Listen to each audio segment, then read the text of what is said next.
شروع سے ہم نے راستہ چنا وہ ہمارا مغرب کی جانب شروع ہوا. ہمارے پاس شاید چوائس کم تھی. روس تو پاکستان کے ساتھ سفارتی تعلقات بھی قائم کرنے میں دلچسپی نہیں رکھتا تھا. 65 کی جنگ نے ایوب خان کے ماڈل کو بھی ہلا دیا کیونکہ وہ جو مغرب کی سپورٹ تھی اس میں کریک آ گیا. امریکہ کا مشورہ جنگ کے حق میں نہیں تھا. بالکل نہیں تھا. کارگل دیکھیں آپ, ہمارا کیلکولیشن یہ تھا کہ ہم یہ کریں گے اور کامیاب ہو جائیں گے. ہم نے اس کیلکولیشن میں یہ نہیں سوچا کہ اچھا ہم یہ کریں گے تو وہ کیا کریں گے. وہ ہم پہ بمباری کر دیں گے چوٹی پہ بیٹھے ہوئے, وہ نیچے سے بہتر اسلحہ لے کے آ جائیں گے, یا اپنی جانے قربان کر دیں گے. تو یہ ہمارے یہاں یہ 65 میں بھی یہ تھا. 66 سے 69 کا جو زمانہ ہے اس میں روس کے ساتھ ہمارے تعلقات میں بڑی ایک خاص. اچھا, یہ ہم جب سے کرتے آئے ہیں کہ ایک وقت ہوتا ہے پھر اس کے بعد پھر ہم روس جاتے ہیں, پھر ہوتا ہے پھر ہم روس جاتے ہیں. ہم روس گئے اور چین تو خیر فوراً ہی اتنا مقبول ہو گیا کہ نظمیں لکھے جانے لگیں کہ چین اپنا یار ہے اور فلاں فلاں یہ وہ.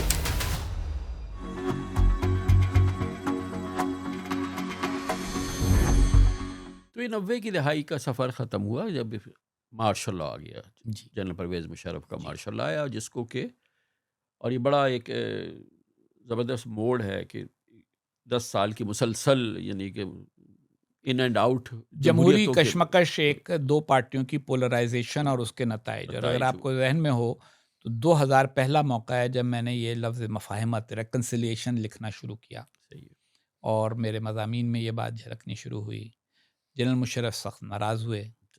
ان کی ناراضگی کی شدت کا یہ عالم ہوا کہ جنرل احسان الحق ISI کے سربراہ تھے, انہوں نے مجھے اشارہ کیا کہ بھئی اگر آپ کو موقع ملتا ہے تو آپ باہر جائیں. میری آپ سے بھی پتہ نہیں آپ کو یاد ہو یا نا, میری آپ سے ملاقات ہوئی, میں نے آپ کو بتایا کہ بھئی مجھے ایک فیلوشپ مل رہی ہے, میں اس پہ جا رہا ہوں امریکہ, میں تنگ آ گیا ہوں یہاں کے چک سے. تو میں چلا گیا اور وہاں جا کے پھر میں نے اسکالرلی کام شروع کیا اور پاکستان ایک اور چیز دیکھنا چاہ رہا ہوں کہ جب یہ جنرل مشرف کا مارشل لا آ گیا, ساری کچھ ہو گیا, تو محترمہ بے نظیر بھٹو نے اس کو بہت اوپن آرم سے سپورٹ کیا, زبردست.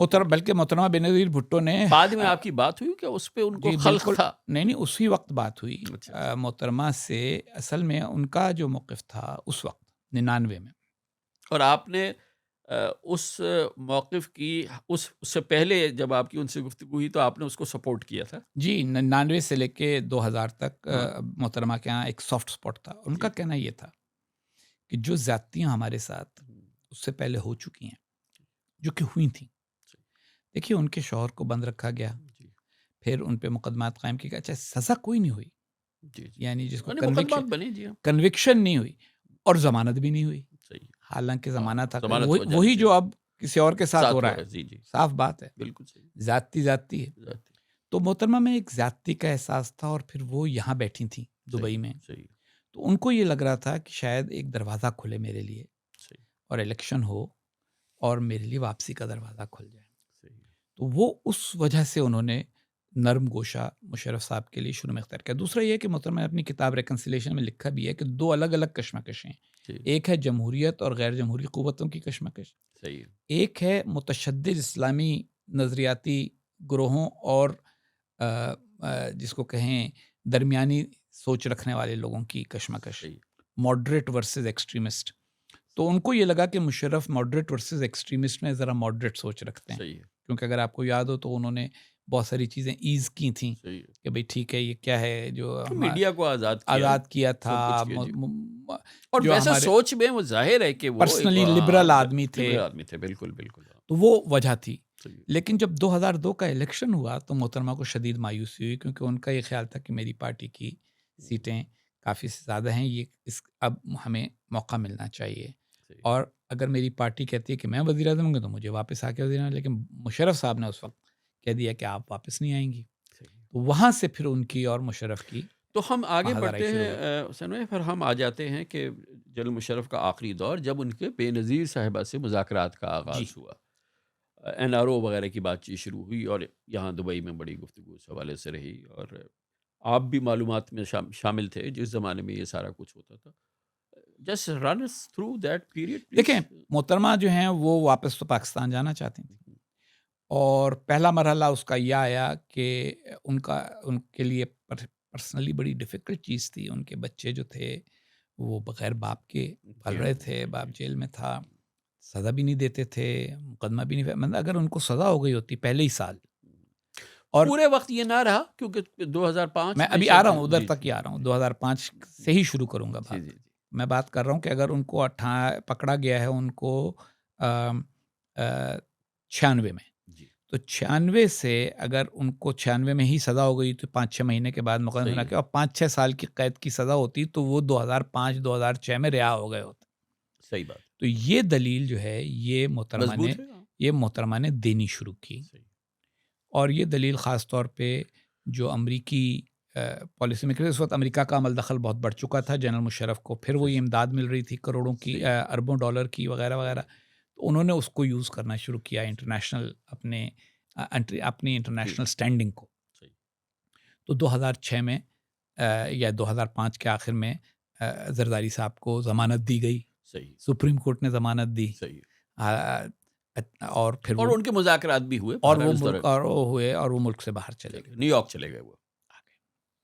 اس کے بعد اب نیکسٹ مرحلہ مذاکرات کا شروع ہوتا ہے کہ اب 2002 کے بعد 5 سال ہونے والے ہیں، 2007 میں الیکشن ہوں گے، تو کس طرح محترمہ ان الیکشنز میں حصہ لے سکے، اور اس کے اوپر ایک پوری انٹرنیشنل مہم چلی کہ دیکھیے جنرل مشرف جو ہیں وہ کہتے ہیں کہ پاکستان کی اصل کشمکش ہے ایکسٹریمسٹ کے ساتھ۔ تحریک طالبان بن چکی تھی، پاکستان میں بہت دھماکے وغیرہ ہو رہے تھے، آپ کو یاد ہوگا، ان سارے گروہوں سے نمٹنا ہوگا۔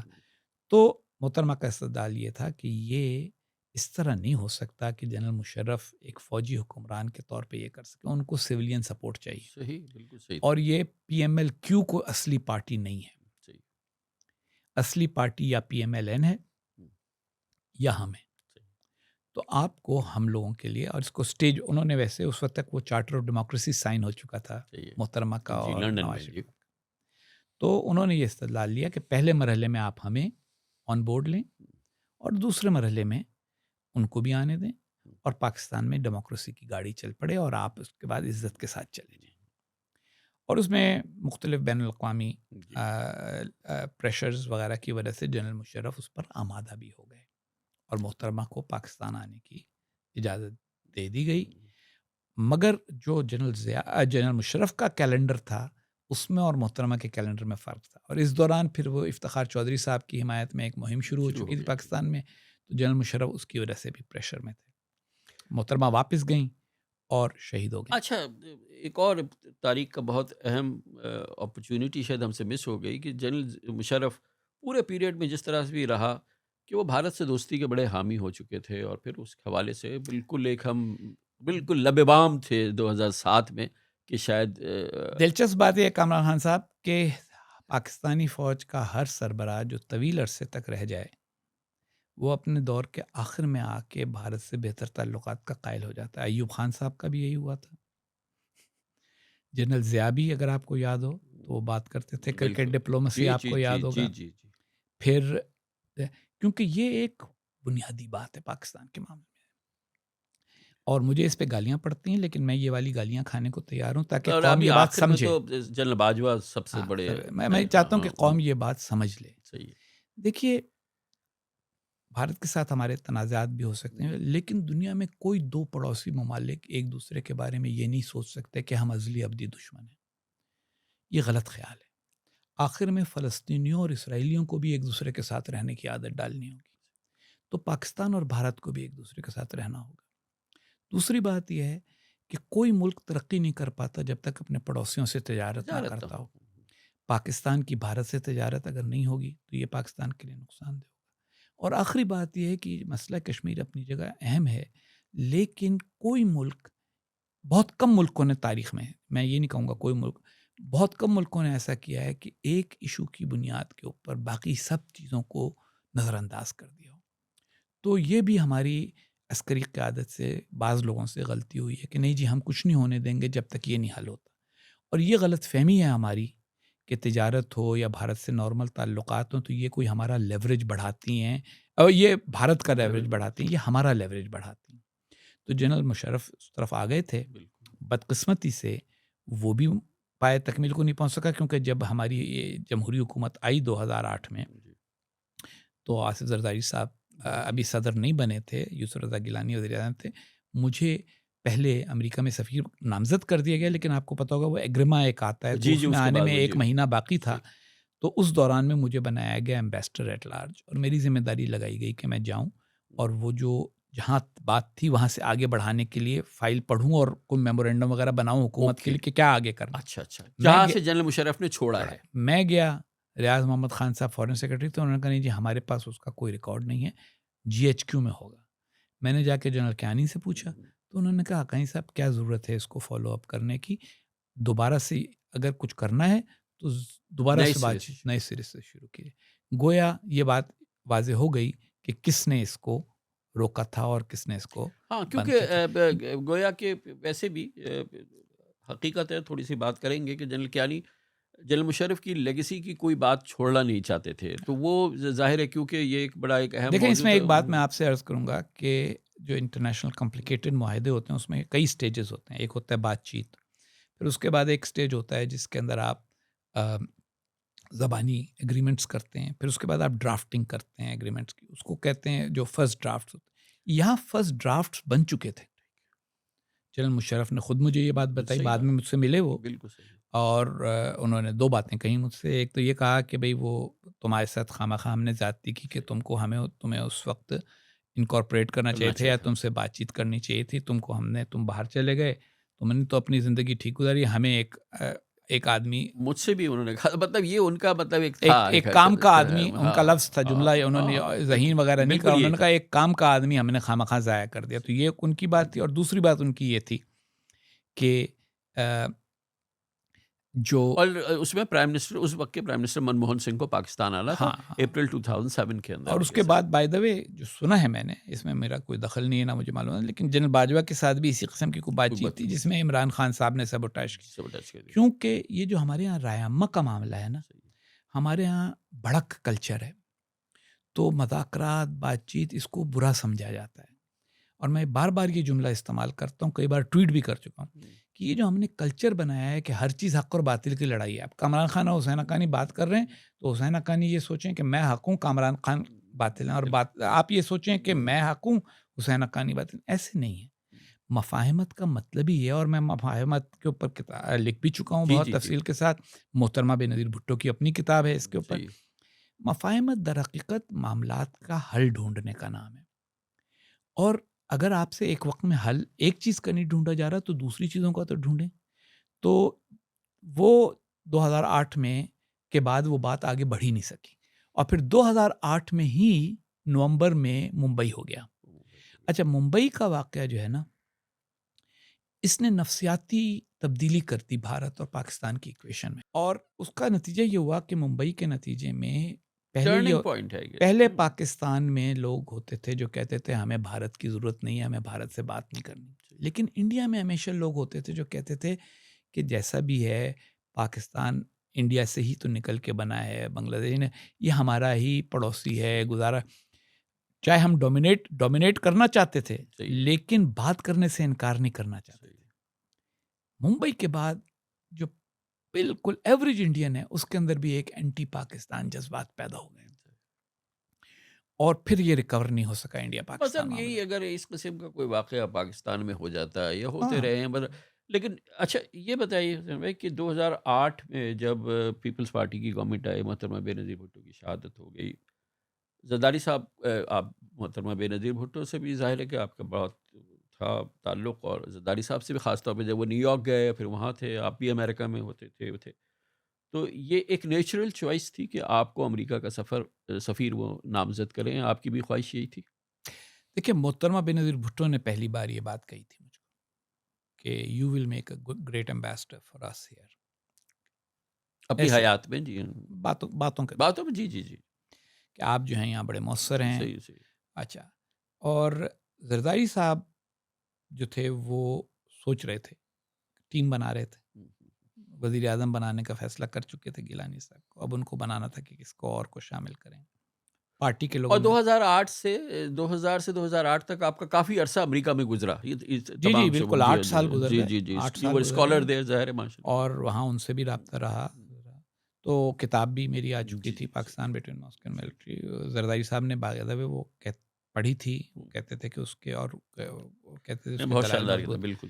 تو اس کی بنیاد پہ تو انہوں نے پھر خود ہی مجھ سے کہا کہ تو میرے ذہن میں 2-3 چیزیں ہیں تمہارے لیے. ایک یہ کہ ایک نیشنل سیکورٹی ایڈوائزر ہو سکتا ہے. میں نے کہا نہیں، یہ نیشنل سیکورٹی ایڈوائزر تو جو امریکہ میں سفیر ہیں جنرل دورانی وہ بہتر ہوں گے، کیونکہ انہوں نے بھی آخری دنوں میں محترمہ سے، زرداری صاحب سے ان کے روابط تھے اور وہ ایک اچھے آدمی تھے. اور میں نے کہا امریکہ میں سفیر کے لیے میں تیار ہوں. میرے پاس اس وقت امریکہ کا گرین کارڈ تھا کیونکہ امریکہ میں رہ رہا تھا، تو وہ مجھے گیو اپ کرنا تھا. تو میں نے امریکی سفارت خانے میں جا کے وہ گیو اپ کیا. اس کے بعد مجھے سفیر نامزد کرنے کا اعلان کر دیا گیا. تو سر بھائی یہ بتائیے گا کہ پہلا کیا ٹاسک تھا آپ کا؟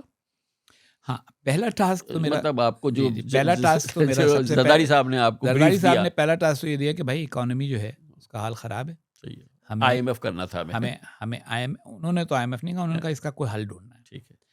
تو جیسے ہی وہ منتخب ہوئے اس کے فوراً بعد اقوام متحدہ کی جنرل اسمبلی کا اجلاس تھا، وہ پاکستان سے وہاں آئے اور میں نے ان کی اور جارج ڈبلیو بش صاحب کی میٹنگ ارینج کی والڈورف اسٹوریا ہوٹل میں. بش صاحب تھے، ہم اس کے قریب ہی تھا انٹرکانٹیننٹل، وہاں سے ہم واک کر کے گئے اور وہاں ہم ان سے ملنے گئے. زرداری صاحب نے کہا میں واک کر کے جاؤں گا. سیکرٹ سروس والوں نے کہا کہ کیوں؟ انہوں نے کہا بھائی ایک بلاک اور تھا بھی بالکل آمنے سامنے. ہم سے نکل کے وہاں گئے، وہاں بش انہوں نے اس کو کہا، تو بش صاحب نے اس کے اوپر یہ کہا کہ بھائی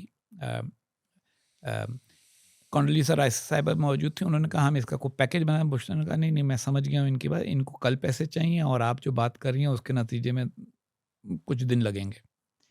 تو پھر انہوں نے کہا کہ یہ جو صاحب کہ یہ جو آپ کا سفیر ہے، یہ میرا خیال ہے کہ میرے ٹریجری کے کسی آدمی کو جانتا ہی ہوگا، کیونکہ یہ تو سب کو واشنگٹن میں جانا. کیونکہ اگر آپ کو یاد ہو تو جب میں سفیر نامزد ہوا تو واشنگٹن پوسٹ میں آرٹیکل آیا، وہ یعنی اسٹوری آئی تھی جس کا ہیڈ لائن تھی Haqqani comes to Washington where everybody knows him. پہلے سے ہی جانتی کہ وہ 8 سال میں وہاں رہا. جی صحیح. تو میں نے کہا جی باب کمٹ جو ڈپٹی سیکرٹری ہیں وہ میرے پرسنل واقف ہیں. تو انہوں نے کہا بس ٹھیک ہے، کہ ان کو زرداری صاحب کو کہا وہ کمٹ اور یا آپ کا سفیر بات کر لیں گے، پھر آپ کو یہ بتا دیں. تو اگلے ہی دن میں واشنگٹن میں کمٹ صاحب میرے گھر آ گئے، ہم نے بات چیت کی. انہوں نے کہا تمہیں آئی ایم ایف سے پیسے لینے ہوں گے. ٹھیک. اور کتنی ریکوائرمنٹ ہے وہ. اس دوران شوکت ترین پہنچ گئے کو فارن فائننس منسٹر بنا دیا گیا تھا. زرداری صاحب نے مجھے فون کیا پاکستان پہنچ کے کہ کیا کرنا ہے. تو میں نے کہا جی وہ کہہ رہے ہیں انہوں نے کہا میں شوکت کو بھیجتا ہوں. شوکت نے حلف اٹھایا اور اسی رات فلائٹ کے اوپر وہ واشنگٹن پہنچ گئے. جب وہ پہنچے انہوں نے کہا ہمیں $12 بلین چاہیے. اچھا میں ادھر انٹریکٹ کروں گا کیونکہ آپ کی گفتگو کا وہ تسلسل آئے گا، کیونکہ وہ انہوں نے مجھے بتایا کہ وہ آئی ایم ایف گئے اور انہوں نے کہا کہ ہم اس لیے آئے. تو انہوں نے کہا کہ یوں کر کے بولا کہ ادھر بیٹھو، فاگی باٹم جاؤ اور پھر اس کے بعد تم ہمارے پاس آؤ. فاگی باٹم اسٹیٹ ڈپارٹمنٹ. تو وہ وہاں سے آ کے میرے پاس آئے اور کہنے لگے یار وہ یہ کہ میں نے کہا وہ کوئی بات نہیں ہے، آپ کو چاہیے کہ انہوں نے کہا 12 بلین. میں نے کہا یہ 12 بلین میں اس دوران تھوڑی سی ریسرچ کر کے سمجھ چکا تھا کہ آئی ایم ایف کا پروسیجر کیا ہے یہ وہ. ٹھیک. میں نے کہا جی 12 بلین ہمارے اسپیشل ڈرائنگ رائٹس کا کتنے ٹائمز بنتا ہے وغیرہ وغیرہ. وہ سب پوچھ پاچھ کے میں نے ان سے اب پھر میں نے وہاں اسٹیٹ ڈپارٹمنٹ اور نیشنل سیکورٹی کاؤنسل میں ان کی میٹنگز ارینج کی. ٹریجری کے ڈپٹی سیکرٹری سے میری بات ہو چکی تھی. تو انہوں نے پہلی بار مجھے اندازہ ہوا کہ ہم وہ امریکہ کا وہ گلوبل فائنینشیل کرائسس آپ کو یاد ہوگا جو آخری 2008 کا. جی تو وہ ابھی بریک ہو رہا تھا. تو انہوں نے مجھے یہ کہا کمٹ صاحب نے کہ دیکھو بھیا 8 بلین کا پیکیج تم لوگوں کا بنتا ہے، یہ اتنے پتہ نہیں کتنے ٹائمز تمہارا ہوگا. Get your side to agree to it, we'll get this done quickly, otherwise اور بہت سے ملک ابھی لائن میں لگنے والے ہیں آئی ایم ایف سے پیسے مانگنے کے. صحیح. زرداری صاحب کا آپ کو پتہ ہی ہوگا کہ زرداری صاحب کا آپ کو پتہ ہی ہوگا کہ ان کو بارگن کرنے کی عادت ہے. انہوں نے کہا یہ 8 کی جگہ 9 کرا دو، 10 کرا دو، یہ وہ سب چھوڑ چھاڑ کے. لیکن پہلا کام ہمارے زمانے میں یہی ہوا کہ وہ آئی ایم ایف کا پیکیج ہو گیا. اور اگر آپ شوکت ترین صاحب سے پوچھیں تو میرا یہ خیال ہے کہ وہ اس بات کو ایکنالج کریں گے کہ اس میں اس وقت کے سفیر کی تھوڑی بہت خدمات شامل تھیں. جی ڈیفینیٹلی تھی. تو اور اس کے فوراً بعد سیکنڈ جو ایشو ہوا وہ ممبئی ہوا. یہی میں ابھی عرض کروں. دوسرا جو بڑا پرابلم ہوا وہ ممبئی ہوا. ابھی تو سر منڈا ہی تھا. ہاں اولے پڑ گئے. اس پہ وہاں کیا رسپانس تھا؟ اس میں تو دیکھیے اس میں تو بلکہ میری ایک تصویر ہے جارج ڈبلیو بش صاحب کے ساتھ، کیونکہ مجھے وائٹ ہاؤس بلایا گیا اور صدر صاحب نے براہ راست مجھ سے بات کی، صرف وہ اور میں کھڑے ہیں ان کے وہ جو ڈیسک ہوتا ہے اس کے سامنے اور بات کر رہے ہیں، اور انہوں نے مجھے صاف صاف کہا، انہوں نے کہا یہ بہت ہو گیا، میرے آخری دن ہیں حکومت میں، نیا صدر منتخب ہو چکا ہے، میں جانے والا ہوں، لیکن میں یہ نہیں ہونے دے سکتا کہ میری واچ کے اوپر اتنا بڑی ایٹروسٹی، تو آپ کی انٹیلیجنس، اس میں امریکنز بھی مرے تھے نا جی بہت سارے، اور CIA جو ہے وہ انٹیلیجنس شیئر کرے گی آپ کے ساتھ کہ کون لوگ ان کے خیال میں انوالوڈ ہیں، ان سارے افراد کو کی گرفتاری ہونی چاہیے۔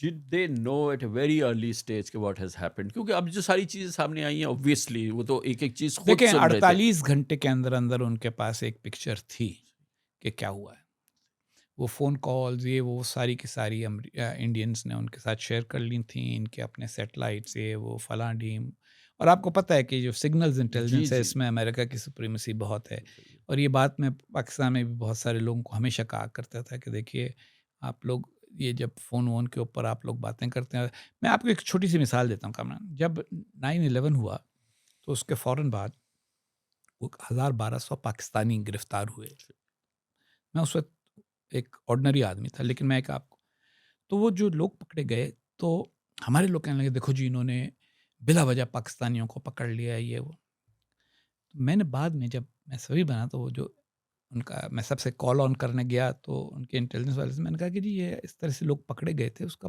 تناظر کیا تھا؟ ان کا چھوٹی سی بات تھی، جب یہ ہو گیا واقعہ 9/11 تو ہم نے فونز جو اس ایریا کے تھے ان کو اسکرامبل کر کے سننا شروع کیا کہ کون لوگ سیلیبریٹ کر رہے ہیں، تو جو سیلیبریٹ کر رہے ہیں ان کو ہم نے پکڑ لیا، ہر ایک سے سوال جواب ہوئے، کچھ کے بارے میں ہمیں اندازہ ہوا کہ وہ ویسے ہی سیلیبریٹ کر رہے تھے، اور ہاں مگر اچھا ان میں سے کچھ جو تھے آپ کے لوگ وہ اللیگل تھے تو وہ اس میں پکڑے گئے، جو لیگل تھے وہ تو ہم نے جانے دیے، لیکن جو اللیگل تھے تو وہ ہیں یہ آپ کے لوگ، مگر ہمارے لوگوں کا کیا ری ایکشن ہوتا ہے؟ ہمارے لوگوں کا یہ ہوتا ہے کہ نہیں جی یہ امت کے خلاف سازش ہو رہی ہے یہ وہ، مگر اس سگنلز انٹیلیجنس پہ بیس تھی، حالانکہ ہمارے لوگوں کو کیا ضرورت تھی سیلیبریٹ کرنے کی کہ جی یہ 9/11 اسی طریقے کے ساتھ یہ سگنل انٹیلیجنس کی بیسس کے اوپر انہوں نے کافی کچھ کر کے چند نام جو تھے وہ آئیڈینٹیفائی کیے ہوئے تھے کہ یہ فلاں فلاں فلاں لوگ، ان کی گرفتاری کا تو ہمارے لوگوں نے پاکستان میں جنرل کیانی سے ڈیل کیا، جنرل ایڈمرل ملن اور کیانی کی ہو چکی تھی اس وقت تک ملاقات، اور یہ طے ہو چکا تھا امریکی ایڈمنسٹریشن میں، کی کتاب میں جو اس کی تفصیلات اور تمام معلومات ہے وہ جی اس میں میری گفتگوؤں کا بھی بعض کا ذکر ہے، جی تو وہ مختصر سی بات یہ ہے کہ اس وقت انہوں نے چند ہی دن پہلے وہ ایڈمرل ملن جو ہیں وہ جنرل کیانی کو انہوں نے انوائٹ کیا تھا چائے کے لیے اپنے ایئر کرافٹ کیریئر کے اوپر، ٹھیک ہے، جس میں جنرل پاشا بھی تھے، اچھا، اور اس کا ریزن کچھ بعد میں مجھے کیونکہ ایڈمرل ملن سے میری بات ہوتی رہی تو انہوں نے مجھے بتایا کہ دیکھیں میں نے اس لیے نہیں بلایا تھا کہ میں چائے نہیں ان کو کہیں اور پلا سکتا تھا، میں نے اسے بلایا تھا کہ آ کے ایک بار دیکھ لو کہ ہماری کیپیسٹی ہماری طاقت کیا ہے، جیسا یہ ایک ایئر کرافٹ کیریئر ہے ایسے ہمارے 12 اور ہیں اور پورا کیریئر گروپ ہے، وہ امریکی مائٹ دکھانے کے لیے کہ ذرا ہمارے ساتھ چھیڑ چھاڑ اور یہ جو تم لوگ ہوشیاریاں کرتے ہو یہ نہ کیا کرو، یہ آپ بن تو گئے سفیر اور دور شروع ہو گیا پاکستان پیپلز پارٹی کا، پیپلز پارٹی کی گورنمنٹ تھی، ہم ظاہر صحافت میں ہم دیکھتے تھے اور ہمیں پتا تھا، ہم رپورٹ بھی کر رہے تھے کہ کہیے کہ پہلے دن سے ہی اگر کہا جائے جی بالکل ایک ٹملچوس تعلقات بدگمانی تھی، یعنی کہ پہلی چیز وہ تھی کہ مجھے ایک ہمیں دن یاد ہے کہ زرداری صاحب نے رحمان ملک صاحب کو اختیار دیا کہ وہ ISI کے اوپر اوور سائٹ رہے گی، جو کہ ایک بہت احمقانہ بات تھی معذرت کے ساتھ، وہ ان سے، اور انہوں نے پھر فوراً واپس بھی لیا کیونکہ وہ کیونکہ حکومت کا تجربہ اس طرح نہیں تھا نا، ورنہ اس کی کوئی ضرورت نہیں تھی، اور میں نے پہلا جملہ میرا یہی تھا، جیسے یہ بات مجھے پتہ چلی میں نے پریزیڈنٹ صاحب کو پہلا جملہ یہی کہا کہ جی ایک external intelligence service can not be put under the ministry of interior by definition, by definition میں نے کہا I don't know the rules, I don't know the books, I don't know the laws, I don't know the applicable establishment code things, مگر یہ تو بالکل ایک یعنی پرائما facie ایک غلط یہ وہاں سے سلسلہ شروع ہوا. ہاں لیکن بدگمانی اس سے پہلے بھی تھی. دیکھیے بدگمانی اصل یہ تھی کہ ان کو یہ خیال تھا کہ کیونکہ محترمہ کی واپسی میں امریکیوں نے بات چیت کی تھی جنرل مشرف سے، تو ایک تو یہ کہ کہیں امریکن اس کے نتیجے میں ہم سے کوئی ایسا کنسیشن نہ مانگنا چاہ رہے ہوں جو ہماری کور مفادات کے خلاف. پاشا صاحب خاص طور پہ یہ بھی، کیانی صاحب اتنا نہیں، لیکن پاشا صاحب یہ بھی سمجھتے تھے کہ جو امریکہ میں بیٹھا ہوا آدمی سفیر بنایا گیا ہے تو وہ امریکہ کے زیادہ قریب ہوگا، ہمارے کم قریب ہے، کیونکہ ہم سے تو اس کا اتنا زیادہ واسطہ نہیں پڑا، یہ تو وہیں، اور پھر یہ بعد میں بھی وہیں رہ جائے گا. تو وہ مجھ کو بھی شک کی نظر سے دیکھتے تھے. رحمان ملک صاحب جو انٹیریئر منسٹر تھے وہ لندن سے آئے تھے، ان کے بارے میں بھی بدگمانی تھی ان کو. تو ایک پوری بدگمانی کی فضا ان کی تھی کہ یہ زرداری صاحب بھی نیو یارک میں رہے ہیں، یہ کوئی بین الاقوامی ہمارے خلاف سازش نہ ہو رہی ہے. اچھا، یہ ان سے تمام تر لحاظ کے باوجود میں یہ عرض کروں گا کہ جو جنرل پاشا کے ساتھ ڈیل کر کے میرا تجربہ وہ یہ کہ وہ ایک بہت اچھے مخلص سپاہی تو تھے، لیکن ان کا ذہن کوئی گلوبل انٹیلیجنس ماسٹر مائنڈ والا تھا نہیں. تو سنو یہ بتائیے گا کہ یہ سفر شروع ہوا اور آپ سفیر بن گئے اس سفر میں، اور آپ سمیت بہت سارے لوگوں نے میری ایسی تیسی پھیرنی شروع کر دی. صحیح، بالکل. اچھا، تو اس میں جو ہے ہم ان گنت واقعات ہیں. پہلا تو یہ ہوا کہ جی امریکی خفیہ ایجنسی جو ہے وہ پاکستان میں بہت ایکٹیو ہو گئی ہے، اور اس کے ایجنٹس آ رہے ہیں، ان کو جو ہے وہ ویزاز مل رہے ہیں اور ہم سے پوچھے بغیر ملتے ہیں، کلیئرنس ہمیں دینی چاہیے. اور پھر ظاہر ہے کہ وہ پھر نام وام لینے شروع ہو گئے، وہ سارا سلسلہ ہو گیا. یہ ویزے والا میں جو آپ سے معاملہ، پہلا سوال کرتا ہوں اس پہ. یہ بتائیے کہ آپ یہاں دبئی آتے ہیں ویزے کے ساتھ، کیا ویزا واحد آپ کا پروانہ ہے جس کے نتیجے میں آپ یہاں آ کے جو چاہیں کر لیں؟ نہیں کر سکتے نا. تو ویزا تو سب کے پاس ہوتا ہے. تو یہ کہانی جو ہے نا کہ ویزوں نے کو قیامت ڈھا دی، یہ دراصل اپنی انکمپٹنس چھپانے کی ایک کور سٹوری تھی. ہوا یہ کہ جو بھی تھے ہمارے امریکی، انہوں نے 2 ٹریک رکھے. انہوں نے یہ سوچا، کیونکہ صدر اوباما کا یہ بہت ارلی فیصلہ تھا کہ اسامہ بن لادن کو میں اگلے الیکشن سے پہلے ڈھونڈ نکالوں. جب انہیں اندازہ ہوا کہ پاکستانی انٹیلیجنس سے ہمیں وہ کوآپریشن نہیں مل رہا جس کے ہم متقاضی ہیں، کیونکہ پاکستانیوں کا موقف یہ تھا کہ نہیں جی وہ تو مر چکا. ہماری آفیشیل پوزیشن یو ایس کے ساتھ یہی رہی، وہ مر چکا ہے. ہماری معلومات یہ ہیں کہ وہ مر چکا ہے. اب اگر آپ کی معلومات یوں ہوں کسی کے بارے میں کہ وہ مر چکا ہے تو آپ اس کو ڈھونڈنا ہی بند کر دیتے ہیں. تو میرا یہ خیال ہے کہ ہمارے لوگوں نے ڈھونڈنا بند کر دیا. انہوں نے کیا کیا کہ 2 ٹریک رکھے. ایک تو آفیشیل ٹریک جو ہمارے ذریعے آفیشیلی سارا سرکاری ذریعے سے، ایک انہوں نے اپنا نیٹ ورک بنانا شروع کر دیا. اس نیٹ ورک کو وہ اس نیٹ ورک چیزیں ایسی ڈھونڈ کے نکالتا رہا جو تھوڑے دنوں کے بعد جب امریکنز پریزنٹ کرتے تھے ان کو کہ ہمیں یہ پتہ چلا ہے، تو یہ پھر پریشان ہوتے تھے کہ کیسے ان کو پتہ چلا ہے. اب کیونکہ یہ تو ہوتا ہے نا سورسز اینڈ میتھڈ جس کو کہتے ہیں. جی. اب جب ان کو نہیں پتہ چلتا تو اب انہوں نے پھر کہانیاں پھیلانی شروع کر دی کہ جی دیکھیں یہ سویلین حکام جو ہیں ان کی وجہ سے کہ ہمارے ورنہ اگر یہ آن گراؤنڈ ایفیشینٹ ہوتے تو ایک تو پہلی بات یہ ہوتی ہے کہ جو ویزا لے کے آنے والا ہوتا ہے وہ ایئرپورٹ پہ آتا ہے. آپ ایئرپورٹ پہ اس کو چیک کر سکتے ہیں، آپ پہچان سکتے ہیں، آپ پیچھا کر سکتے ہیں، بہت کچھ ہوتا ہے.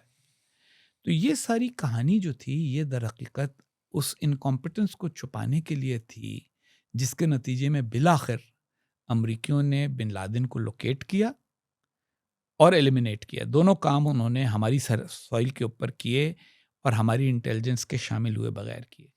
تو وہ لوگ جو یہ نہیں تسلیم کرنا چاہتے تھے، دیکھیں نا، آپ اگر یہ مان لیں کہ ہاں بھائی ہماری اتنی بھی، ایک طرف تو آپ نے اپنا عکسیہ قائم کیا ہوا تھا کہ یہاں تو پتہ نہیں ہلتا ہماری مرضی کے بغیر، تو وہاں پتہ نہیں، وہاں تو درخت ہل رہا تھا. تو ایسے میں آپ کیا کر سکتے ہیں؟ تو آپ کو ایک کہانی بنانی ہے. فیمسلی یوسف گیلانی صاحب نے بات کی تھی، یہ ویزے کی بات تھی، وہ ویزے والا جب مسئلہ ہوا انہوں نے بڑا اچھا جملہ کہا تھا. انہوں نے کہا تھا کہ لادن کہ اسامہ بن، کہ ہمارے تم یہ پوچھتے ہو کہ امریکی سفارتکار یا امریکی انٹیلیجنس ایجنٹ یہاں کس کے ویزے سے آئے. اچھا پھر وہ دیکھیں نا چھوٹے چھوٹے واقعات ہوتے ہیں، ان کو کنیکٹ کر کے یہ جو کنسپریسی تھیوری ہوتی ہے یا سازشی نظریہ ہوتا ہے، یہ کیا ہوتا ہے؟ یہ ہوتا ہے کہ ایک حقیقت کو 10 اور چیزوں سے اس طرح کنیکٹ کیا جائے کہ جو ہو نہ رہا ہو. تو اب ریمنڈ ڈیوس کا واقعہ ہو گیا جی، یہ بھی اس میں بھی بڑی بات. تو اس کی وجہ سے انہوں نے فوراً سوچا کہ اچھا یہ موقع ہے، اب یہ بہانہ کر دو جی یہاں تو بہت سارے ریمنڈ ڈیوس گھوم رہے ہیں. حالانکہ اگر گھوم رہے ہوتے تو مل گئے ہوتے آپ کو. تو پکڑا پکڑایا آپ نے کوئی نہیں. میڈیا وار آپ نے سویلین گورنمنٹ کے خلاف شروع کی ہوئی تھی. اس میں اچھا یہ زرداری صاحب کے اعصاب کی بات ہے اور ان کو داد دینی چاہیے کہ انہوں نے اس کو رائڈ بھی کیا اور اپنی گورنمنٹ بھی برقرار رکھی اور رہے آخر تک. پورے 5 سال پورے کیے، ان کو کریڈٹ دیں آپ اس بات. لیکن ہم سب جو تھے ہم کولیٹرل ڈیمیج تھے.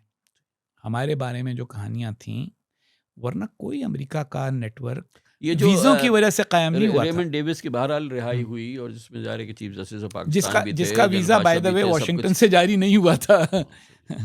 اس کے پاس جو ویزا تھا پہلا ویزا اس کا دبئی سے جاری ہوا تھا اور باقی سارے ویزوں کی ایکسٹینشن اس کی اسلام آباد میں ہوئی تھی. اس کا کوئی ویزا واشنگٹن سے جاری نہیں ہوا تھا، امریکہ سے جاری نہیں ہوا. بہرحال امریکی حکومت کی اعلیٰ ترین سطح پر پریزیڈنٹ کے لیول پر یہ تھی کہ جی کہ اس کو ہمیں رہا کرانا ہے. مجھ سے بات ہوئی جی، مجھے بلایا گیا، مجھے وائٹ ہاؤس بلایا گیا. میں ڈیلس میں تھا جی، اور مجھے فون آیا. میں ڈیلس پہ لینڈ کیا اور مجھے فون آیا کہ جی آپ کہاں ہیں؟ میں نے کہا جی میں ڈیلس میں ہوں، ٹیکساس میں، کسی پروگرام کے لیے گیا تھا. دوست مجھے ملنے کے لیے آئے ہوئے تھے ایئرپورٹ. انہوں نے کہا نہیں جی جو اگلی فلائٹ ہے اسی پہ آپ واپس آئیں. تو دوستوں نے کہا اچھا چلیں آپ کھانا تو کھا لینا، اس کے بعد کی فلائٹ پہ چل جائیں. شام کے وقت میں وائٹ ہاؤس گیا. ٹام ڈونلڈن نیشنل سیکورٹی ایڈوائزر تھے. انہوں نے مل کے مجھ سے کہا کہ جی ہمارے پاس ہم چاہتے ہیں کہ آپ اس کو رہا کریں. صدر کی یہ پرسنل ریکویسٹ ہے اور صدر آپ کے صدر کو فون کر کے بھی یہ کہے گا. اور کیا انہوں نے. اب اس میں پیچیدگی یہ تھی کہ اس کے پاس ڈپلومیٹک امیونٹی نہیں تھی. اگر ڈپلومیٹک امیونٹی ہوتی تو ہمیں اس کو چھوڑنا پڑتا. دوسری طرف کیونکہ میڈیا ہمارے اوپر چھوڑ دیا گیا تھا، اس لیے میں کہہ رہا ہوں چھوڑ دیا گیا تھا کہ آپ نے خود مانا کہ آپ لوگوں کو بریف کیا جاتا تھا، باتیں بتائی جاتی تھیں. تو اس وجہ سے وہ اچھا. اور کون قومی سلامتی کے اداروں کی بتائی ہوئی بات کو جھوٹ سمجھتا ہے؟ ہر محب وطن جرنلسٹ جو ہے، جنرل ضیاء کے زمانے میں آخر ہم وہی مانتے تھے نا جو ہمیں جنرل اختر عبد الرحمان کہتے تھے افغانستان میں یہ ہو رہا ہے. تو ہم تو یہ تو وقت کے ساتھ آپ کو پتہ چلتا ہے کہ انسان کمزور ہوتا ہے اور بعض اوقات اپنی نااہلی کو چھپانے کے لیے کہانی بھی بنا لیتا ہے. یہ تو بعد میں پتہ چلتا ہے. اس وقت تو ینگ صحافی جتنے تھے وہ تو بیچارے حب الوطنی کے ساتھ ان خبروں کو پھیلا رہے. اور یہ ایک ہمارے ہاں جنرل ہے کہ بھائی کیا نام ہے اس کا، اپنے پہ پہلے شبا کرو. یہ ہمارے یہاں پرانا چل رہا ہے. مطلب یہ کہ انگریز نے ہندوستان پہ میر جعفر اور میر صادق کی وجہ سے قبضہ کر لیا. اس وجہ سے نہیں کیا کہ اس کے پاس توپیں تھیں اور ہماری فوجوں کے پاس صرف تلواریں تھیں. ایک ہم نے سائیکالوجی بنائی ہوئی ہے نا. تو اس سائیکالوجی کے اندر وہ کہانیاں جو پھیل رہی تھیں، وہ بلیم گیم چل رہا تھا. اس کی وجہ سے کوئی فیصلہ کرنا مشکل ہو رہا تھا ریمنڈرز کے معاملے میں. بالآخر یہ تجویز پاکستانی سائڈ سے دی گئی کہ بھائی آپ اس کو آپ دیت کے ذریعے اس کو حل کر لیں.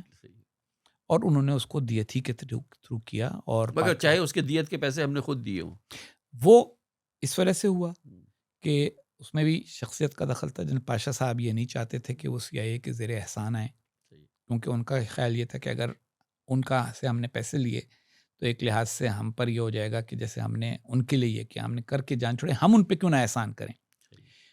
ان کی خوبی بھی تھی، وہ سمجھتے تھے کہ ہم کمزور ہیں، ہم چھوٹے کھلاڑی ہیں، تو ہمیں زیادہ ہوشیاری کے ساتھ کھیل کھیلنا چاہیے. میرا موقف تھوڑا سا اس میں مختلف تھا. وہ یہ کہ ہوشیاری ہونی چاہیے، لیکن اس وقت ہونی چاہیے جب آپ کو پتہ ہو کہ آپ یعنی ایک ایسی قوت کے ساتھ جس کے پاس بہت سارے وسائل ہیں اور جس کے پاس انفارمیشن گیدرنگ کے بڑے ذرائع ہیں، اس کے ساتھ ایسی بات نہیں کرنی چاہیے کہ آپ اس کو یہ کہیں کہ جی ہم نے تو یہ کہا ہی نہیں ہے، ہمارے یہاں تو کوئی یہ نہیں کرتا، اور وہ آپ کے سامنے یوں کر کے فون رکھیں اور کہیں اچھا جی یہ ذرا ٹیپ ریکارڈنگ سنیں آپ. ان کے پاس اتنا کچھ ان کے ساتھ بہت زیادہ ہوشیاریاں کرنے کی ضرورت نہیں. تو حسین بھائی اب جو وجہ نزاع رہی آپ کی وہاں پہ سفارت کی، وہ تھی یہ میمو اسکینڈل. وہ تو بالکل آخر میں ہوا. جی جب بالکل آخر میں وہ تو میرے تو اس پہ موقف یہ ہے کہ وہ بالکل ایک قسم کی سازش تھا فارغ کرنے کے لیے حکومت کو. خیال یہ تھا کہ حکومت اس سے فارغ ہو جی جائے ظاہر ہے کیونکہ اس میں چیف آف آرمی اسٹاف خود سپریم کورٹ میں وہ کمپلیننٹ دیکھیں نا سپریم کورٹ نے بھی کیا اور کہا نواز شریف صاحب بھی ان جب کے ساتھ اسما مل گئے جہانگیر کھڑی ہوئیں جی اور انہوں نے کہا کہ بھئی اس میں قانون کی کیا خلاف ورزی ہوئی ہے. پہلی بات تو یہ کہ اس پہ کسی کے دستخط نہیں ہے، تو آپ کو کیسے پتا کہ یہ کس نے لکھا ہے؟ ٹھیک ایک آدمی کی گواہی پہ آپ کہہ رہے ہیں، اور وہ بھی یہ نہیں کہہ رہا کہ اس نے فلانے نے لکھا ہے، وہ یہ کہہ رہا ہے اس نے فون پہ مجھے ڈکٹیٹ کیا. تو چیک کر لیں کہ فون کے اوپر وہ 8 یا 9 منٹ کی جو کنورسیشن کا اس کے پاس ہے ایک کہ بھئی میرے پاس کال آئی تھی. اب دیکھیں آپ کو میری آج یہاں آنے سے پہلے کال گئی، آپ نے کہا جی حسین حقانی صاحب کی کال کا میرے پاس ثبوت ہے. ہاں بالکل ہے. حسین حقانی صاحب نے اس کال میں آپ کو کیا کہا، اس کا کیا ثبوت ہے؟ آپ دعویٰ کریں کہ نہیں جی انہوں نے تو مجھے کہا تھا فلانے کو قتل کر دو، کوئی عدالت اس کو نہیں مانے گی. تو عدالتی طریقہ کار کے مطابق اس میں کوئی گنجائش نہیں تھی. لیکن چیف جسٹس نے کیا کہا تھا؟ چیف جسٹس نے بھی یہی کہا تھا کہ دیکھیں جی جب سپہ سالار کہہ رہا ہے تو ہم کیا کریں. تو وہ تنازع تو میرے ساتھ تھا ہی نہیں، وہ تنازع تو تھا جنرل کیانی کا جنرل آصف زرداری صاحب کے ساتھ. وہ ان کی حکومت کو فارغ کرنا چاہتے تھے. لیکن حسین بھائی یہ تو تھرو آؤٹ یہ حقیقت تھی. تو اس دوران ظاہر ہے کہ امریکی حکومت بھی جاننا چاہتی ہے، امریکی حکومت بھی دیکھ رہی ہے. آپ امریکہ میں پاکستان کے سفیر ہیں، آپ کی حکومت کو فارغ کیا جا رہا ہے. تو ایک لاجیکل بات تو بنتی ہے کہ آپ کہیں کہ بھائی یہ جمہوریت نہیں چلنے دے رہے اس سے زیادہ لاجیکل بات یہ ہے کہ یہ بات زبانی کہی جائے گی، نہ کہ کاغذ پہ لکھ کے کہی جائے گی.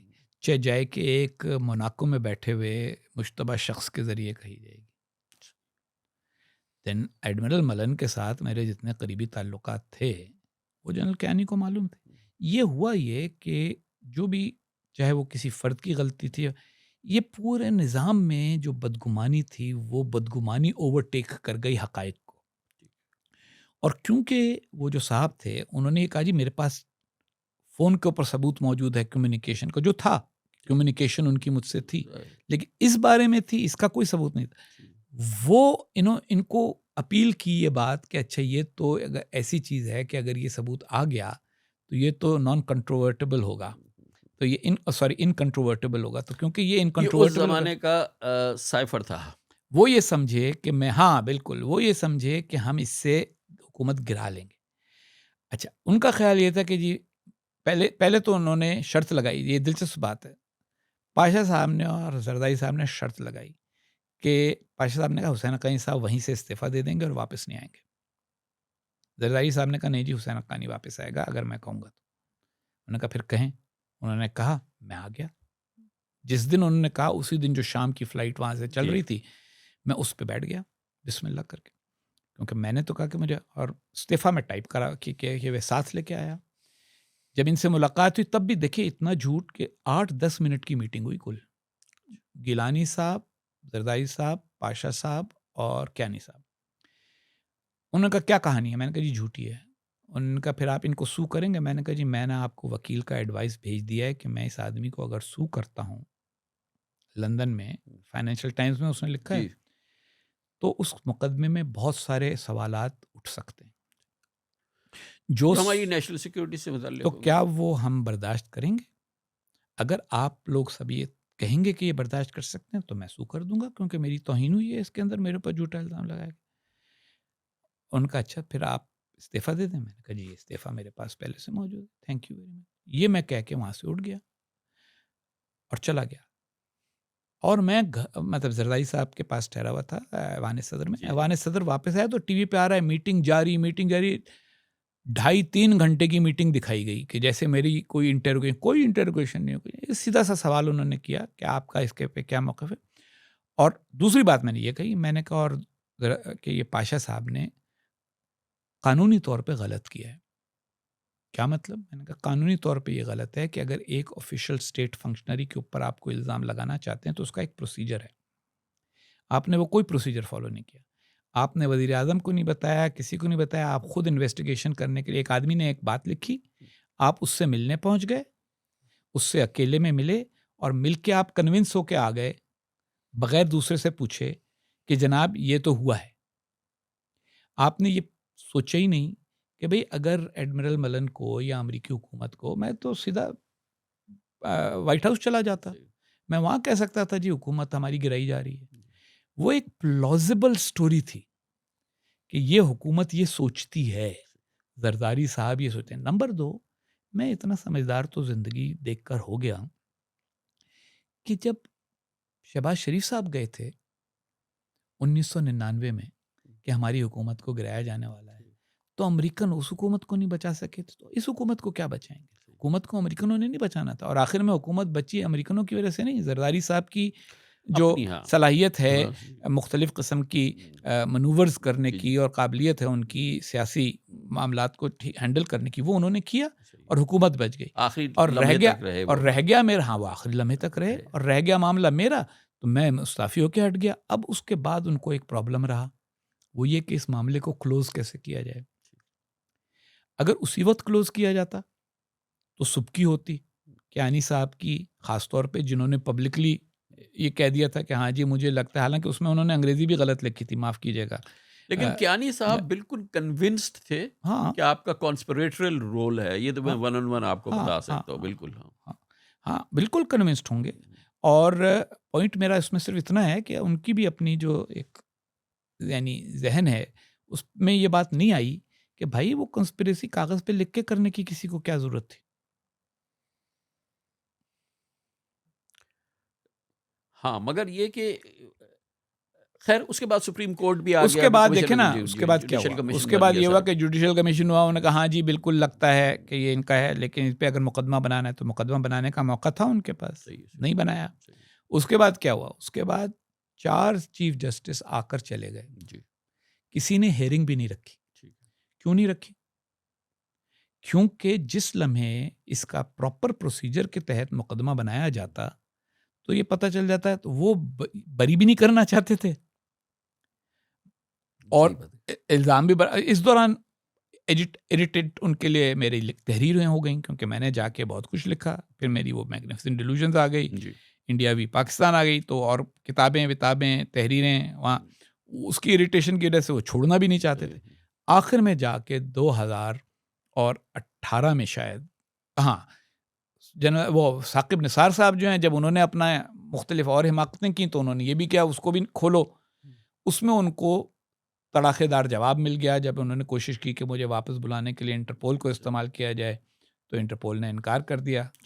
اس کے بعد ان کو سمجھ میں آ گیا، آصف سعید کھوسہ صاحب جب چیف جسٹس بنے انہوں نے مقدمہ ہی خارج کر دیا، تو کھیل ختم۔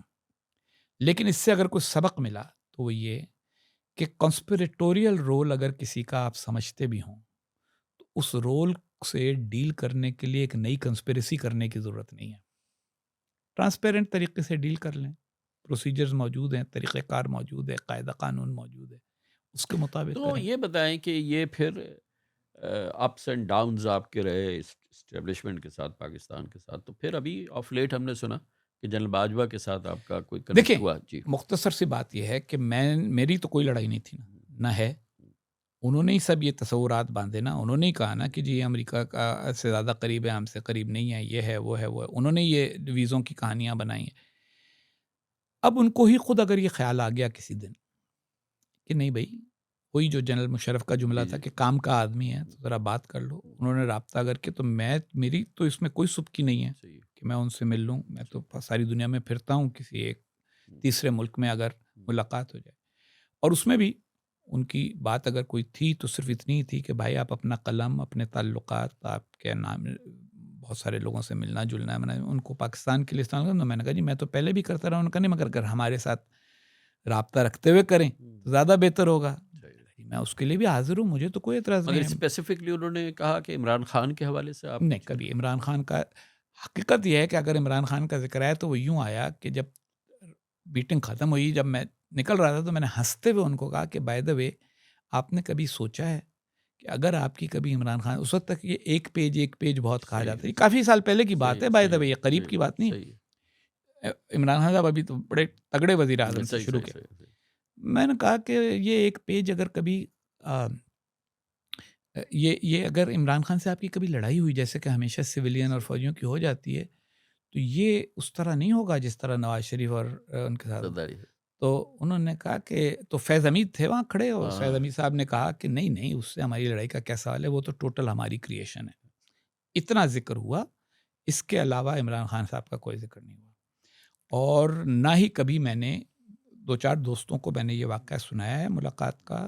میں نے کبھی کسی سے یہ نہیں کہا کہ عمران خان کا ذکر ہو. عمران خان صاحب جو ہیں دیکھیے ان کا جو اقتدار، ان کے اقتدار کا جو خاتمہ ہے وہ ہوا کس طرح؟ وہ ووٹ آف نو کانفیڈنس کے ذریعے ہوا نا. ووٹ آف نو کانفیڈنس میں میرا کیا کردار ہو سکتا ہے، یا فار دیٹ میٹر کسی فورن پاور کا بھی کیا کردار ہو سکتا ہے؟ آپ کو اتنے سارے ایم این ایز کو آمادہ کرنا ہے تو یہ تو صرف آپ کے ڈومیسٹک ایکٹرز ہی کر سکتے ہیں نا، باہر والے کیا کر سکتے ہیں؟ تو یہ اچھا یہ تو ہو گیا. اور اب جو صورت حال ہے جہاں پر ہم کھڑے ہیں، اب آپ کا یہ پورا لائف کا تجربہ ہے، سیاست کا تجربہ ہے، you through all of this کوئی چیز چھپی ہوئی بھی نہیں ہے. بہترین ایکسپیرینس ہے، زبردست ہے. اس سے کم اگر کوئی ایکسپیرینس ہے شاید میرا ہوگا، لیکن 42 سال سے میں دیکھ رہا ہوں. مگر جس طرح سے آپ نے دیکھا ہے ظاہر ہے کہ وہ ایک بہت ہی قیمتی تجربہ ہے. اب ہم جس جگہ پہ کھڑے ہیں، یہ ملک جس جگہ پہ کھڑا ہے بین الاقوامی طور پہ خطے کے اندر، مطلب اب ہم کیا کہیں کہ ایک تنہائی کسی کیفیت ہے، خطے کے اندر بھی تنہائی کی کیفیت ہے. عالمی سطح پر بھی کوئی بہت ہی کوئی آئیڈیل سچویشن تو میں نہیں سمجھتا. اب چاہے ہم اپنے آپ کو کہہ لیں کامران بھائی دیکھیں اس پر شعر یاد آتا ہے کہ اسی باعث تو قتل عاشقاں سے منع کرتے تھے، اکیلے پھر رہے ہو یوسف بے کارواں ہو کر. یہ بات جب ہم پہلے کہا کرتے تھے، آپ کو یاد ہوگا، تو کتنے ہم پہ تان و تشنی ہوتی تھی اور کتنے ہم پر تیر برسائے جاتے تھے تنقید کے. دیکھیں یہ جو معاشرے ہوتے ہیں نا، کھلے معاشرے جن میں کھل کے بات ہوتی ہے، اس کا فائدہ یہی ہوتا ہے کہ جیسے عراق میں جنگ ہوئی تو امریکہ ہی میں سے بہت سی آوازیں آ گئیں کہ یہ نہیں، اس جنگ کا ہمیں نقصان ہوگا، یہ غلطی ہوگی. پالیسی میکرز کے لیے ایک نقطہ آلٹرنیٹیو آپشنز موجود ہوتے ہیں. ہم کیا کرتے ہیں، ہم یہ سمجھتے ہیں کہ جو ہم نے پالیسی بنائی ہے اس پر تنقید کرنے والا یا اس سے اختلاف کرنے والا جو ہے وہ ہمارا دشمن ہے. صحیح. دیکھیے یہ جو جہاد کو لمبا کرنا تھا نا، جب روس کے خلاف جہاد ہو رہا تھا ساری دنیا آپ کے پیچھے کھڑی تھی. جب سوویت یونین چلا گیا ہمیں نظر ثانی اس وقت کر لینی چاہیے تھی. چلیں ہمیں کچھ خوش فہمیاں تھیں کہ کشمیر میں ہمیں کامیابی ہو جائے گی، لیکن 9/11 کے بعد تو اس کا بھی امکان ختم ہو گیا. جب کوئی گنجائش، اور بلکہ 9/11 کے بعد وہ، تو ہمیں بالکل کلیئرلی یہ اپنا جہاد والا چیپٹر کلوز کرنا چاہیے تھا. نمبر 1. نمبر 2، چین کے ساتھ دوستی اپنی جگہ، لیکن حقائق بھی ہمیں یاد رکھنے چاہیے. ہماری سب سے بڑی ایکسپورٹ مارکیٹ ابھی بھی مغربی ممالک ہیں. امریکہ ہے، اسٹریٹ اوے امریکہ ہے. تو ہمیں وہ بھی ذہن میں رکھنا چاہیے تھا. آخری بات یہ ہے، جو ہمارے دوست ہیں کسی کو یہ محسوس نہیں ہونا چاہیے کہ ہم ان پر بوجھ ہیں. مدد ہمیں اس وقت لینی چاہیے جب ہمیں ضرورت ہو. لیکن اگر ہمیں ہر وقت ضرورت ہوگی تو ہر وقت ضرورت والا جو ہوتا ہے اس کا کوئی دوست نہیں رہتا.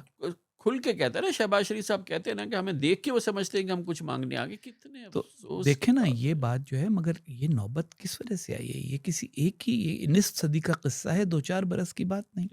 ہم اپنی اندرونی معاشیات درست کرنے کو تیار نہیں ہوتے. ہمارے ہاں جو سیلریڈ مڈل کلاس ہے وہ صرف اسی بات کی شکایت کرتی رہتی ہے کہ جی بجلی کی قیمت یوں ہو گئی، فلاں ہو گئی.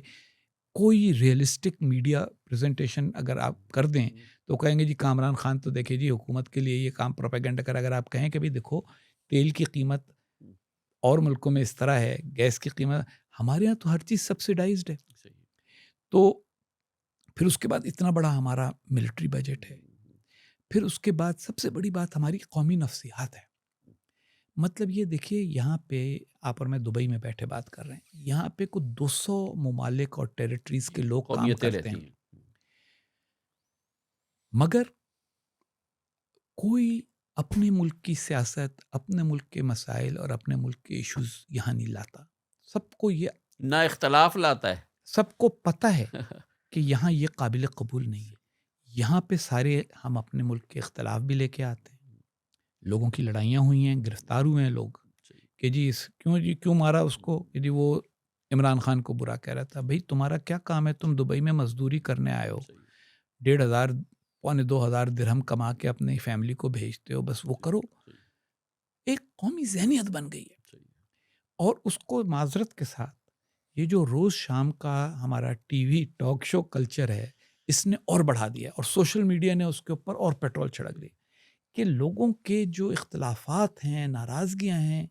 اچھا پھر دیکھیں اختلاف میں اور نفرت میں بڑا فرق ہے.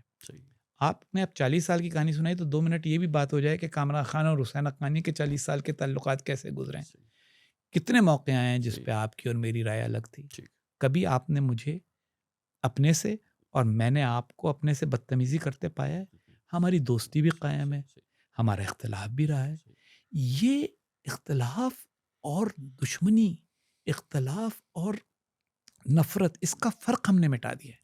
اب آخری بات اس پہ یہ ہے کہ اگر ہمیں اس کو حل کرنا ہے تو ہمیں یہ سب کچھ ختم کر کے اس بات کو سمجھنا ہوگا جس بات کو ہم نے اتنے سال تک نہیں سمجھا. وہ ہے کہ اس قوم کو مفاہمت کی ضرورت ہے, اندرون اور بیرون, اندرون بھی اور بیرون بھی. اندرونی مفاہمت یہ ہوگی کہ لوگ کچھ رولز آف دا گیم پہ ایگریمنٹ کریں کہ یہ سیاست اس طرح سے چلی جائے گی اور کوئی ان لائنز کو کراس نہ کرے ایک دوسرے کے ساتھ. ایک حکومت میں دوسرے کو جیل میں ڈالا ہوا ہے, دوسرا حکومت میں پہلے کو جیل میں ڈال دیا, یہ چور ہے, وہ بدماش ہے, وہ ڈاکو ہے, وہ غیر ملک ایجنٹ ہے, یہ سب بند کیا جائے. نارمل جمہوری سیاست جیسے چلتی ہے, دھیمے دھیمے ٹھنڈے ٹھنڈے. میڈیا بھی ذرا اپنا ٹیمپریچر لو کرے. ریٹنگز کے لیے ضروری نہیں ہے کہ روز ایک نیا بحران, روز ایک نئی خبر. اس پر بھی افتخار عارف کا بڑا خوبصورت شعر ہے کہ کوئی مژدہ نہ بشارت نہ دعا چاہتی ہے, روز ایک تازہ خبر خلق خدا چاہتی ہے. تو یہ بھی ذرا کم ہونا چاہیے. اور بیرونی مفاہمت کا یہ ہے کہ آپ یہ بات بند کریں کہ کسی طریقے کے ساتھ آپ کے اوپر کوئی آپ کے کندھوں پر یہ ذمہ داری ہے کہ آپ عالم اسلام کا جھنڈا لے کے امریکہ کو کسی طرح سے گرائیں گے. امریکہ کے گرنے میں پاکستان کو کوئی فائدہ نہیں ہوگا, چین کے ابھرنے میں پاکستان کو کوئی فائدہ نہیں ہوگا. ہمیں اپنی قوم کے مفادات پر توجہ کرنی چاہیے, اقتصادی مفادات, سلامتی کے مفادات. سلامتی کو انشور کریں لیکن ایک پرماننٹ ہاسٹیلٹی کی فضا بھی انڈیا کے ساتھ رکھنے کی کوئی ضرورت نہیں ہے. افغانستان پہ توجہ کریں. طالبان ہمارے لیے اس طرح مثبت ثابت نہیں ہوں گے جس طرح ہماری غلط فہمیاں تھیں. اور آخری بات, ایک اور آخری بات, وہ یہ کہ ڈسکشن ہونے دیں, مختلف آپشنز پالیسیوں کے قوم کے سامنے آنے دیں. قومیں اس طرح جب اکٹھی نہیں ہوتی کہ ان کو حقائق دبا بندی نہیں ہونی چاہیے, نہیں ان کو حقائق نہ بتائے جائیں. کامران صاحب, ایک ہی سٹوری سنائی جائے اور دوسرے حقائق, مثلا جس زمانے میں ویزوں کی کہانی میرے بارے میں پھیلائی جا رہی تھی, کیا میرے پاس کوئی ذریعہ تھا کہ میں اس کی یعنی نفی کر سکتا اور ایکسپلین کر سکتا کہ بھائی ایسا نہیں ہے. دنیا میں کیا ہوتا ہے, آپ کسی پہ الزام لگاتے ہیں, اس کو کسی عدالت میں کھڑا کرتے ہیں, یہاں مقدمہ درج کر دیتے ہیں آپ, اور 15-16 سال تک شور مچتا رہتا ہے مقدمہ درج ہے. مقدمہ درج کیا حیثیت رکھتا ہے؟ مقدمے کا فیصلہ کرو, سزا دینی ہے سزا دو, نہیں دے سکتے بری کرو. ہم یہ سب, اگر یہ سب کچھ ہم نے نہ بدلا, بین الاقوامی مفاہمت اور اندرونی معاملات ٹھیک نہ کیے, تو یہ اسی طرح سے جیسے ایک ہوتی ہے نا پرانی پھٹیچر سی گاڑی, وہ چلتی تو رہتی ہے جب تک چل رہی ہوتی ہے, لیکن کسی دن اچانک بیٹھ جاتی ہے اور پھر آپ کو لگتا ہے کہ یہ گاڑی نہیں چل پا رہی. خدا نہ خواستہ مجھے کبھی کبھی ڈر لگتا ہے کہ پاکستان کے ساتھ ایسا ہو سکتا ہے. But it's not irreparably damaged. اس وقت تو بالکل اٹس ناٹ irreparably damaged. بیٹھ کے اس کو ٹھیک کریں نا, مفاہمت کر کے ٹھیک کریں. کوئی ہمارا, دیکھیے ہم کہانیاں بناتے رہتے ہیں, امریکہ ہمارے خلاف یہ سچ ہے. آپ جا کے امریکنوں سے ملیں جو پالیسی میکرز ہیں, وہ تو کہتے ہیں بھائی تم اپنے معاملات ٹھیک کر لو, ہم تمہارے ساتھ اچھی طرح چلیں گے. یہ ہمارے عرب بھائی ہیں, یہ ہمارے کو خلاف تھوڑی ہیں. کسی نے اگر ہمارے ویزے بند کیے تو اس لیے تھوڑی بند کیے کہ وہ ہمارے دشمن ہیں, اس لیے بند کیے کہ ہمارے لوگ ان کے لیے پریشانی کا سبب بنتے ہیں. آپ دیکھیں وہ جو واقعہ ہوا تھا, پاکستان کا نیا بننے والا وزیر اعظم, ووٹ آف نو کانفیڈنس کے ذریعے وزیر اعظم بننے والا عمرے کے لیے جاتا ہے, اور آپ دربار نبوی میں اور خانہ کعبہ میں اس کے ساتھ بدتمیزی کرتے ہیں, گالم گلوچ کرتے ہیں اور اس کو برا بھلا کہتے ہیں. وہاں تو دربار نبی میں تو آواز اونچی کرنے کی اجازت نہیں ہے, وہاں نعرے لگا رہے ہیں. یہ کلچر ہے ایک پورا عدم برداشت کا کلچر, اور اپنوں کو دشمن سمجھنے کا کلچر. اگر ہم یہ طے کر لیں کہ کامران کی رائے یہ ہے, حقانی صاحب کی رائے یہ ہے, جملہ یہ ہے جو آپ نے کہا, اپنوں کو دشمن نہ سمجھو اور ایک دوسرے سے اختلاف کرو. ہاں کچھ لوگ ہوں گے جو غیر ملکی ایجنٹ ہوں گے, لیکن اس کا ثبوت حاصل کرو, وہ بھی ممکن ہے، قرار واقع سزا دو، وہ ممکن ہے، بالکل ثبوت ملنا ممکن ہوتا ہے. بالکل صحیح، کسی کے پاس پیسے کہیں اور سے آ رہے ہیں، صحیح ہے، you can always track the money, absolutely, یہ کوئی بات نہیں. لیکن اگر ایک آدمی کی صرف رائے ہے الگ، تو اس کی بنیاد کے اوپر بتنگڑ بنا لینا صحیح ہے، اور یہ سمجھ لینا کہ جس کی آپ سے رائے الگ ہے وہ آپ نے جملہ کہا تھا کہ کانسپریٹوریل رول، کہ وہ ضرور اس کا رول بھی کانسپریٹوریل ہوگا. یہ اسمپشنز کرنی بند کریں. پھر ایک اور بات کہوں گا، ہر ایک اپنا اپنا کام کریں. حضرت داتا گنج بخش سید علی اجمیری رحمۃ اللہ علیہ سے کسی نے پوچھا کہ دنیا میں سب سے بری چیز کیا؟ انہوں نے کہا ظلم. کہا سب سے اچھی چیز کیا؟ انہوں نے کہا عدل. انہوں نے کہا ظلم کیا ہے اور عدل کیا ہے؟ انہوں نے کہا ظلم یہ ہے کہ چیزوں کا نظام تتر بتر کر دیا جائے، اور عدل یہ ہے کہ ہر چیز کو اس کے مقام پہ رکھا جائے. سیاستدان سیاست کریں، جج سیاست نہ کریں، فوجی سیاست نہ کریں. انٹیلیجنس والے ہر بات کی تحقیق کریں، معلومات جمع کریں، اور جو چیز 100% را انٹیلیجنس کو میڈیا سے شیئر نہ کریں. بات کو پروسیس کریں، معلومات کریں، طے کریں کہ کیا ہے. جذبات کی بنیاد پر ایسٹیمیٹس نہ بنائے جائیں. آپ کو یاد ہیں ویڈیوز جو آئے تھے جب گوادر یہ سی پیک شروع ہوا تھا کہ جی گوادر گیم چینجر، یہ وہ. میں نے اس وقت تحقیق کی کہ بھئی گوادر کی کتنی برتھس ہیں، کتنے شپ وہاں آ سکتے ہیں. کہ اس میں ویڈیو میں ہمارے لوگ کہتے تھے جی یہ ہانگ کانگ سے بڑی پورٹ ہو جائے گا. کیوں مبالغہ کرتے؟ خلو کم کریں، ٹھنڈے ہو جائیں، اپنوں کو دشمن سمجھنا بند کریں، حقائق کی دنیا میں رہنا شروع کریں. انشاءاللہ گاڑی کو ابھی بھی ٹھیک کر کے چلایا جا سکتا ہے. انشاءاللہ اس سے اچھی کوئی بات نہیں ہو سکتی، اور اس پہ اختتام بھی ہمارا بہترین موقع ہے. بہت بہت شکریہ حسین قاری صاحب. Thank you so much indeed sir. بہت شکریہ.